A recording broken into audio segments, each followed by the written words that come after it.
한 분이라고 그랬죠. 설봉 스님의 제자분이지만 사실은 목주 스님에게 굉장히 영향을 많이 받은 분이에요. 이 운문 스님은 평생 이분의 종풍은 지난번에 목주 스님인데 깨달음을 얻을 때 목주 스님이 사람만 보면은 모가지를 탁 잡고는 말해봐 말해봐 그러잖아요.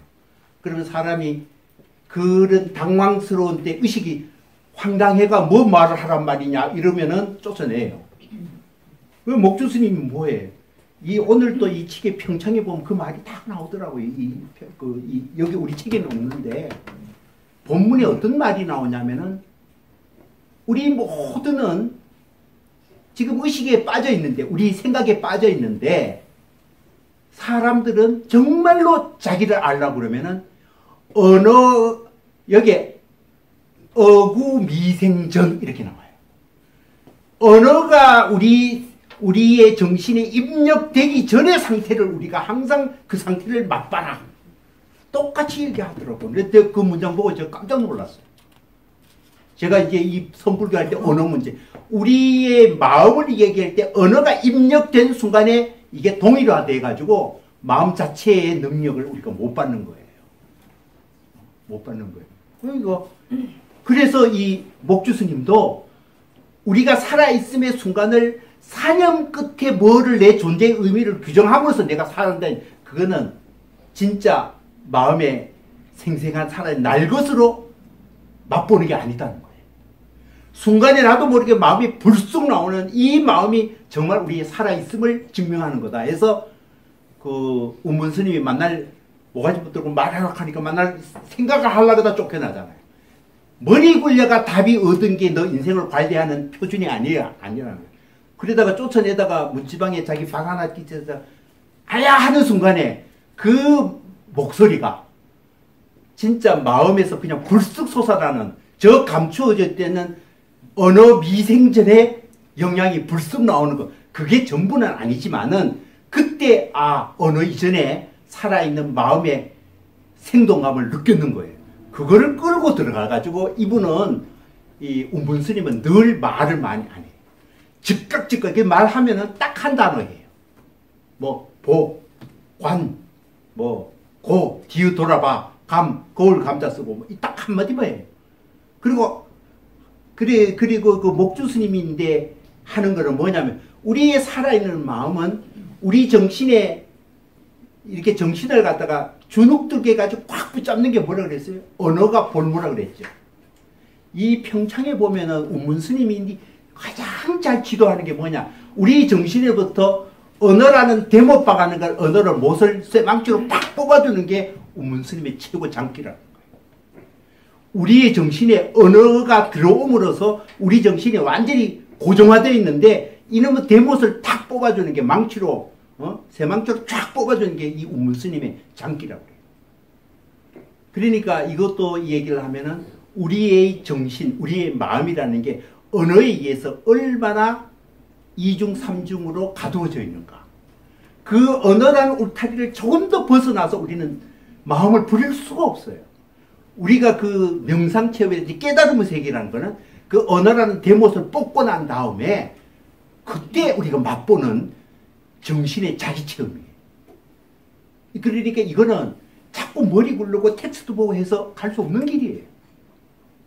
그래서 지난번에 그 신수 스님의 무상계하고 그 다음에 해능 스님의 육조 해능 스님이 거기에 대해서 오도송 그때 우리가 뒷날 그래서 제가 그 시 그때 그 예를 들면은 오도송 가운데 세 번째 구절이 본래 무일무라는 게 일반적으로 알려져 있어요. 근데 뭐 저는 뭐 그걸 관여하는 그날은 내가 또 딴 버전을 받는가 봐요. 그 불성상청정 이렇게 얘기했잖아요. 저는 또 그거에 또 굉장히 좋다. 불성상청정이라는 말이 오히려 더 좋다는 느낌이 들어요. 왜 그러냐 하면은 아까 그 체험이라는 건 뭐 당사자가 반드시 주체가 돼야 돼요. 누구에 의해서 깨달음 자체가 공중에 붕붕 떠다닌다. 그거 의미가 없잖아요. 그거는 지식이에요. 깨달음이라는 건 무분별이다 이렇게 정의를 내리면 그건 한 개인의 살아있는 체험하고 관계없는 거예요. 항상 당사자가 그 속에 개입되어 있을 때 그게 살아 움직이죠. 즉 내가 느끼는 감각이 없으면 의미가 없다는 거예요. 누구 깨달으니까 깨달음이 이 사람 체험과 이 사람 체험과 일반적으로 딱 뽑아가 깨달으면 이렇게 정의하자. 그건 깨달음 아니에요. 한 당사자의 체험이 아니니까. 살아있는 게 아니잖아요. 살아있으면 의식의 주체 당사자가 스스로 그 맛을 볼 때만이 그게 깨달음이에요. 공중에 뜨는 걸 그때 외부의 건 들어오는 게 뭐예요? 체험으로 들어오는 게 아니고 이해로 들어와요. 머리로 들어와요. 그 자기는 체험 뭐 했다는 거죠? 언더스탠딩 할 뿐이잖아요. 그리고 그 당사자의 체험이 아니니까 그건 깨달음 아니죠. 당연히. 그래서 이 선법도 그 한계를 이야기하기 위해서 이심, 전심이라는 말을 쓸 수밖에 없는 거예요. 언어로서 전달이 안 된다는 거예요. 왜? 각 고유한 체험이니까. 당사자의 체험은 이전이 안 되는 거죠. 체험하고 안 하고의 문제지. 그러니까 선사가 이렇게 간취는 할 수 있지만 내가 이런 건 깨달음이 이런 거 뭐 텍스트 쳐가지고 외우게 하고 지 공부해가지고 스스로 텍스트 보면 되잖아요. 그러니까 직접 만나서 전인격적인 만남과 전인격적인 만남이 서로 교류한 데서 뭔가 이게 가까이 그 에너지장, 정신파장의 장에서 서로 교환될 때 그게 더 훨씬 더 효과적이죠. 그러니까 말로서 전달되는 게 아니다. 그래서 아까 본래 무일물 그러면은 마치 공을 이야기하잖아요. 우리의 정신의 주체는 거기에 아무것도 무차별이니까 어떤 것도 들어가 있는 게 아니다. 그 자체가 그리 청정하다. 같은 말이에요. 다만 그런 것의 기술 이런 상태에 다 하는 게 아니고 당사자가 마치 불성 그러면 부터라는 주체가 깨달았을 때의 경험 이 말이 더 가까워요. 그냥 본래 무일물 가면 누구에게나 공통적인 무일물 상태다. 무차별의 무분별의 상태다. 그거는 언어하고 오염되기 이전의 상태다. 거기에 무슨 언어적 분별의 세계가 있느냐 이 말이죠. 그거는 거꾸로 이야기하면은 우리가 생각을 하고 사유를 해서 도달할 수 있는 세계 아니에요. 그래서 반야 신경도 보면 마지막에 건너뛰라. 차 안에서 피아노로 영어로 보면 스킵해가 가는 거예요. 그거 다리 놓고 순서대로 가는 거 아니에요. 그러니까 그 몇 번 얘기해요. 그런 체험은 그래서 요즘 얘기하면 명상체험.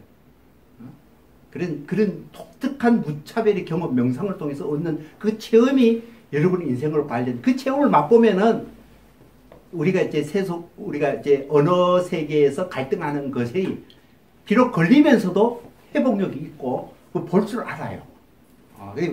아주 건강을 빨리빨리 회복을 할 수 있다 이 말이에요. 자,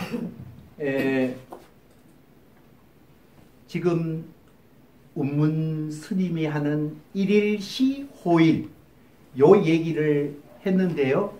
요 얘기는 요 시간에 관한 거 아까 과거, 현재, 미래 불교에서 가장 시간에 과거하고 미래하고인데 여러분 제가 거꾸로 질문을 한번 해볼게요. 가만히 한번 생각해 보세요. 여러분의 시간의 흐름을 경험할 수 있어요? 시간 흘러가는 걸 막 순간순간 느끼나요? 그런 분 계시나요? 거의 없을 거예요. 시간은 경험 못해요. 근데 우리는 시간을 경험한다고 해요. 시계 보니까 아까 1시간 갔네. 그게 시간의 경험이에요. 시간이 흐르는 과정 전혀 경험 못해요. 우리. 제가 열차를 타고 쭉 공간에 가면은 이게 막 사물이 막 가요. 그러면 시간의 진행에 따라서 공간이 이동하니까 이게 시간의 이동을 공간의 이동으로 대체해가지고 시간이 갔다라고 체험을 하는 게 아니고 그걸 생각을 하는 거예요. 자, 이거 몇 가지 극단적으로 한번 얘기를 해봅시다. 시간과 공간은 시간은 누구에게나 동일하게 일방적으로 과거에서 미래를 향해 쫙 가고 아무도 못 말리고 누구에게나 동일한 시간 체험이 있을 거다라고 우리는 생각을 해요. 그런데 그게 물리적 세계였거든요. 그러니까 우리가 보는 경험 세계에는 그런 틀을 잡아놓고 뭔가 물체 운동을 기술해도 전혀 문제가 없고 법칙대로 움직이는 것 같아요. 근데 아인슈타인이 시간 공간은 그렇게 분리된 게 아니고 만약에 우리가 공간이 서로 얽혀져가 무지하게 빨리 갔다. 빛의 속도로 갔다. 그러면 시간이 안 가요. 시간이 동일하게 가는 게 아니에요. 그거는 그 아인슈타인의 시간 이론이 우리의 상식을 그래서 벗어났죠. 이런 얘기하면 어려우니까, 자, 그러면 만약에 여러분이 잠을 잘 때 시간을 아나요? 아침에 일어나니까 몇 시간 잤다? 그건 알아요. 근데 의식이 없는데 밤새도록 자기 시간 전혀 모르잖아요. 의식이 있어도 시간 모를 때가 많아요. 예를 들면은 어떤 사람이 진짜 지하 감옥에 캄캄한 빛도 안 도는데 한 열흘만 갖다 집어넣으세요. 언제 시간이 갔는지, 한 달이 갔는지, 1년이 갔는지 전혀 몰라요. 시간 몰라요. 이 시간이라는 건 뭐냐면 경험적으로 눈을 보고 우리가 시계를 보고 머릿속에 굴러가 계산을 하고 분류를 하니까 시간에 대한 생각을 할 뿐이에요. 시간은 체험으로 오는 게 아닙니다. 그런데 우리는 그걸 다시 말하면 시간은 우리 감각으로 할 수 없고 의식으로 집중하는데 그냥 시간이라는 생각을 가질 뿐이에요. 우리가 뭐든 하는 것은 생각으로서 시간밖에 없다. 그걸 우리가 일단 말씀드리고 싶고, 이것과 관련해서 그런데 그 생각이 이미 우리 마음 속에 언어를 집어넣어서 돌리는 게 그걸 생각이라고 그래요. 사유라고 그래요. 그때 이미 언어를 가지고 사유하거든요. 생각을 하거든요. 이미 언어하고 뒤엉켜기 시작해요. 그러니까 생각은 이미 언어에 뒤엉켜가지고 사념으로 가는 거예요. 생각으로 가는 거예요. 우리는 순수한 마음에서 시간을 맛볼 수가 없어요. 생각으로 할 밖에 없지. 그런데 보통의 생각은 순간의 감정을 딱 옥매지만은 시간이라는 거는 내 모든 생각이 밑바탕에서 모든 시간을 다 장악하니까 생각의 시간이라는 생각은 내 모든 다른 생각을 다 장악해요. 그러니까 이 생각의 시간에 우리가 붙잡혀가 볼모가 돼가지고 우리 의식이 자유롭지 못해요. 이제 이런 문제에서 우리가 어떻게 시간 의식으로부터 우리가 자유를 얻을 수 있는가 하는 문제를 지난번에 장자를 공부했죠. 그 장자의 마지막 장자의 세 번째 편 양생주가 나오잖아요. 장자의 1번이 소요유, 2번이 재물론, 세 번째가 양생주인데, 양생주라는 거는 요즘 얘기하면 양생은 여러분이 양생을 하기 위해서 맛있는 거 많이 먹고 좋은 건강식 하잖아요. 그거는 육체적 양생이에요. 이 장자가 말하는 거는 그거는 우리가 진짜 인생을, 그 양생이라는 건 생명을 기른다 이 말이잖아요. 생명을 기르는 근본 원칙이 뭘까? 우리는 우리 인생 관리 어떻게 해야 우리 인생 생명을, 우리 육체와 정신적인 존재가 둘이 뒤엉켜가 돌아가는데 내 인생을 잘 끌고 가는 이 원리가 뭘까? 그게 양생주예요. 이 양생주가 앞에는 어떻게 있냐면 양생의 원칙 이야기예요. 우리 인간이라는 거는 정신도 있고 육체도 있어요. 우리 정신이 아무리 그래도 육체의 기반 위에 붙잡혀 있어요. 우리 정신이 육체에 또 볼모가 돼 있어요. 그런데 거기 제일 처음에 양생의 원칙이 일어나요. 우리의 육체는 한계가 있고 우리의 정신은 지식은 한계가 없다. 근데 우리가 양생을 어떻게 해야 되냐? 여러분 제가 그때도 얘기했지만은 우리 육체는 100살 이상 200세 살려고 그래도 한계가 있기 때문에 많이 못 살아요. 고기 아무리 맛있고 좋아해도 고기 몇 근을 혼자서 못 먹지요. 육체에 한계가 있기 때문에. 잠을 아무리 자고 해도 열흘씩 자면 사람 미쳐요. 모든 게 육체에 한계가 있어요. 그러나 여기서 돌아가는 정신은 뭐예요? 그놈이 한계가 없어요. 그러니까 사람 사는데 어떻게 살라고 하냐면은 사람들이 정신에서 무슨 하고 싶다, 이거 해야 된다, 앞으로 계획도 세우고 온갖 머리를 굴려서 모든 계획을, 내 인생 계획을, 플랜을 다 짜요. 그래 놓고는 내 육체를 거기에 원칙에 따라 맞춰요. 이러면은 네 생명이 천수도 다 먹고 중간에 거꾸로 친다 이 말이에요. 왜? 한계가 없는 정신 원리에 따라서 네 육체를 거기에 맞추려고 그러니까 밸런스가 깨지지. 모든 불건강의 원인은 거기에 있다. 장자는 그렇게 얘기해요. 아주 간단해요, 원리가. 그러면서 여러 가지 얘기를 하다가 사실은 거기에 그러면 그 우리 인생을 정신과 육체의 두 개의 원리를 조화롭게 할 수 있는 것은 장자는 생각이 그래요. 무한정한 우리의 정신적 원리에 맞춰서 육체를 끌어가려면 우리가 무너지니까 어떻게 하냐. 그러니까 육체를 정신 원리로 업그레이드 못 하잖아요. 여러분 70살, 80살 돼가지고 요즘 뭐 근육 운동한다고 보디빌딩하고 멋있는 할아버지도 많더라마는 한계가 있죠. 그 한계가 있는 거예요. 그래서 상대적인 거고 육체를 가지고는 어떻게 할 수가 없어요. 그러니까 양생을 하려고 하면 원칙은 뭐예요? 오버된 정신적 욕구를 육체의 원리에 낮추는 방법밖에 없죠. 원리는 간단해요. 우리 과도한 욕심 부르기 때문에 우리 인간이라는 게 무너지게 돼 있다. 그렇게 해서 연독이 위경이라는 말. 그때 연독은 인연 연자 쓰고요. 독자가 뭐냐? 감독할 때 독자예요. 영화 감독할 때. 그 독자가 뭐냐면 살펴보는 거예요. 그래서 내가 저거부터 그때는 뭐였는데 요번에 오늘 다시 보니까 깜짝 놀랐어요. 우리 인생 관리하는데 결국 견성에 견하고 장자가 말하는 연독에 독하고 전체 딱 정신을 내가 하는 짓을 스스로 훑어보는 것을 원리로 삼아라 하는 건 똑같더라고요. 그래서 제가 소름이 끼치더라고요. 난 그 연독을 잘 몰랐어요. 요번에 다시 발견했어요. 그 연독이 우리 인생 양생의 원리라고 나와요. 근데 이런 얘기를 다 하고 그 다음에 두 번째 편이 뭐냐면은 그 양생을 실험으로 보여줘요. 물론 언어 실험이죠. 그게 뭐냐면은 포정이라는 사람이 소 잡는 과정을 양생의 원리로 빗대가 포정해우 얘기 쭉 해요. 마지막 편에 진짜 마지막 결론 부분이 이 얘기를 두 개 꺼내요. 그 두 개 꺼내는 게 뭐냐 하면은 첫 번째는 우사. 절름발이 우사 이야기고 하나는 한 얘기는 노담이라는 노자 말이에요. 옛날에 노담이라고 그러는데 노담이 죽은 다음에 노담의 친구인 진이라는 사람이 노담의 장례식에 문상을 가요. 그러니까 노담의 제자가 엉엉 울고 문상 갔다가 와서 거기에 그 얘기가 나와요. 그 양생의 두 가지 원칙인데 그 얘기를 지금 다 할 시간이 없기 때문에 요약하면은 이런 거예요.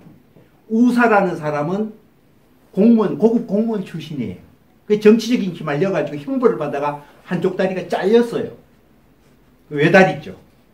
그런데 같은 그 고급 공무원 시절 할 때 그 신분이 높은 지체는 공문을이라는 사람이 이 우사라는 사람을 알았는데 이 사람은 완전히 정치적으로 매장대가 형벌을 받다가 외다리인데 그냥 그 노숙자 비슷하게 거리 돌아다니는 걸 멋있는 가마 타다가 아는 척하고 어이구 자네 이 사람 그 사람 저 우사 아닌가? 그리 자기 다 알아요. 알면서도 물어. 자네 다리가 왜 이리 됐는가? 그래 불쌍하다고 물어. 그런데 이 우사가 어떻게 얘기하냐면 그러면서 반 논리가 안 비슷하게 아이고 자네가 다리 잘린 게 이게 자연의 이치가 그랬는가 인간이 이렇게 했는가 하늘이 그렇게 했는가 사람이 그렇게 했는가 이렇게 물어요. 그게 뭐냐면 이게 태어날 때는 멀쩡하게 두 다리 생겼다 정치적으로 뭔가 휘말려가 다리 잘렸으면 그건 인간의 문제 아니에요. 인간 세계의 문제 아니에요. 그러면 그거는 억울하게 당한 거 아니에요. 자연부터 그렇게 된 게 아니에요. 그런데 이 우사가 뭐라고 그러냐 하면은 이거는 자연이 그랬지. 이건 하늘이 만들었지 인간이 만든 게 아니다. 이렇게 대답해요. 그러니까 이게 무슨 말이에요? 여기 얘기가 약간 빗나가지만 최근에 우리나라에서 영화가 퀸이라는 영화에 보헤미안 랩소디라는 영화가 굉장히 유행을 해요. 보셨은 사람 여기 아마 반쯤 아예 연세 많은 건 안 보셨을 거고. 그것도 우리나라만 유독 인기가 많아요. 그 보헤미안 랩소디의 그 보헤미안이라는 데가 이제 그 프라하 동유럽 그 서쪽을 이야기하는데 그쪽 지역의 넓은 사람들이 그 환경이 좋아가지고 유럽 전체 떠돌이 하면서 음악과 예술 이렇게 했어요. 그래서 이 자유로운 떠돌이의 예술적 방랑화 비슷한 게 이제 보헤미안이라고 해요.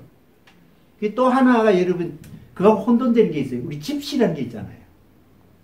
나는 집시라는 거 잘 몰랐는데 집시가 유럽 사람들이 착각을 했어요. 집시는 원래 인도 서북지역 파키스탄 사이에 펀잡 지방이 거기에 막 싸우는 데예요. 그 펀잡이 그 인더스 강이 상류에 그 5개 강이 막 이렇게 와가지고 비옥한 터질이 가지고 막 서로 싸워요. 거기 고대 문명도 발달해요. 근데 싸우니까 그 주민들이 다 유럽으로 떠돌이 생활 옛날부터 갔어요. 그런데 가는데 그게 인도 얼굴이죠. 인도 사람 얼굴이에요. 그런데 유럽 사람들이 떠돌이 그 사람들이 떠돌아다니니까 이게 이집트 사람인 줄 알고 이집시언이라고 그랬어요. 이집시언이 이집트 이자 빼고 집시언이라고 그래요. 이게 보헤미안하고 달라요. 그 이제 사실은 방랑적 예술가다라는 거는 비슷하지만 그런데 이 주인공 머큐리라는 사람이 바로 그 파키스탄 사람 아니에요. 그 지역에 바로 집시언이라고 같아요. 그러니까 영국 가서 부모가 인도 사람들, 파키스탄 사람들이니까. 그러니까 이 사람이 이방인이에요. 영국 가 이민 가는 거 그렇게 싫어하는데. 그러니까 성장 과정부터 이민자의 서러움을 이미 타고 가고 또 거기다가 성적 또 요즘도 무슨 양성애 자나 또는 그 게이같이 동성애자나 이거 우리 사회도 안 받는데 70년대 영국이 요즘은 좀 덜한다 그래도 그때는 뭐 아주 심하지. 그러니까 굉장히 이 양반이 혼돈 자기적 재성이 아주 혼란에 빠졌어요. 그런 것에 자기 아픔을 그러니까 세상으로부터 반은 버림받았는 거예요. 제가 왜 이야기하냐. 여기에 이제 우사가 세상으로부터 버림받은 사람 아니에요. 우리가 인생을 관리할 때 저처럼 그래도 복을 받아가지고 대학 교수라도 하고 철학도 공부하고 아직도 건강하고 이게 복 받은 사람이에요. 그러나 인생을 보면은 정말로 본인의 선택과 값이 나쁜 조건에 빠져있는 우리 이웃이 얼마나 많아요. 그런 사람인데 이 선의 이야기 하면은 어떻게 했어요? 볼 시간도 없는데. 참 우리는 행복한 사람들이에요. 그런데 이제 그런 사람, 머큐리라는 사람이 그런 자기 예술적 재능이 있고 가족으로부터 성적인 어떤 부조화에 대한 자기 정체성의 혼돈 그리고 이방인으로 서러움 이런 것들이 복합적으로 있는 인생의 문제를 다 떠안는 거예요. 여러분이 그거 운명처럼 내게 왔을 때 인생을 눈 감고 명상 체험하면 인생이 풀린다. 이게 공허한 소리 아니겠어요? 그렇게 되면은. 그래서 그 가사를 보면은 그 보헤미안 랩소디라는 말은 옛날 그리스 시 양식으로서 그냥 격정적으로 감정을 그대로 자유롭게 표현하는 형식이 시 표현 형식이에요. 그러니까 자유인의 마음껏 쓰는 형식인데 이 가수가 이게 오페라의 스토리 서사처럼 어떤 얘기 그 오페라 서사지 뭐냐면 사람이 누구를 죽이고 죽은 다음에 막 자기 잘못을 뉘우치고 해안했다가 또 어쩔 수 없는 상황에 빠졌다가 막 자기의 포기를 하다가 다시 또 살아야 되겠다는 이런 복합적 감정을 자기 인생에 투사해가지고 보헤미안 랩소디를 시를 썼는데 그 첫 귀절을 보면은 그러니까 얼마나 혼란스러워요. 자기 인생의 문제에 혼란스러움을 처음에 이게 진짜 내 리얼 라이프냐. 내 인생이 진짜 지금 내가 처한 이 입장이 정말 이게 내 인생일까? 아니면 이게 환상일까? 시첫 말이 그렇게 얘기해요. 그리고 두 번째 말 뭐냐면 내가 어디 붙잡혔는데 랜드슬라이드 산사태 날 때 우리가 산사태 여름에 봤지만은 어떤 집에 있을 때 그냥 전체 흐르가 호문을 그 속에 있으면 내가 정신 바짝 차리고 어떻게 대처할 상황이 아니잖아요. 자기 인생에 묻혀져 붙잡혀 있는 게 그런 상황이라는 거예요. 자기 개인의 노력과 선택에 의해서 자기가 선택해가지고 어떤 좋은 상황에 갈 수 있는 게 아니고 우리 인생이 들어가 있는 붙잡혀 있는 상황을 보면 마치 산사태 산이 무너진 그 속에 있지 내가 어쩔 수 없이 휘말려 갈 수밖에 없는 나의 상황. 그 양반이 그런 얘기를 하더라고. 그래서 그 인생을 어떻게 결단해야 되느냐. 그러면서 막 가사가 그런 거예요.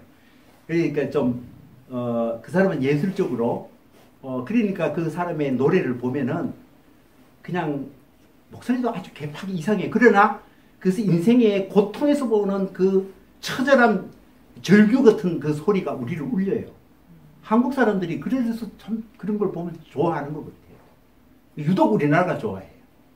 어떻든 저는 그 얘기를 여기 우사 얘기로 좀 이제 끌어왔어요. 그 우사는 그러면 그런 인생의 어쩔 수 없는 상황에 우리가 몰려가면서 내 인생의 어쩔 수 없는 운명처럼 휘몰아 나를 향해서 휘몰아가는 내 인생의 그 힘겨운 어떤 상황을 내가 그럴 때 내 인생을 어떻게 해야 되냐. 이게 우사가 똑똑해가 고급 공무원 됐는데 형벌로 정치적으로 어떻게 잘못 휘말려가지고 다리 잘려가지고 노숙자 길거리 가다가 이 친구 옛날에 아는 놈이 나를 놀린단 말이에요. 비참하게. 그런데 이 사람은 자기 삶을 나름대로 극복했어요. 이제 그 얘기가 바로 우사 얘기예요.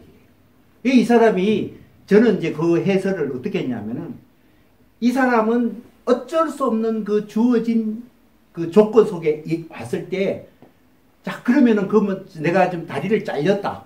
그 형벌을 받고 잘렸다 하면 그 형벌을 내리고 나를 모한 한 사람을 지금 분노하고 살아야 되잖아요. 그러면 내 인생이 그 분노를 내가 이기기 위해서 복수를 해야 되잖아요. 그러면 그 다음에 인생이 어떻게 돼? 복수로 되면 고통의 시간일 밖에 없어요.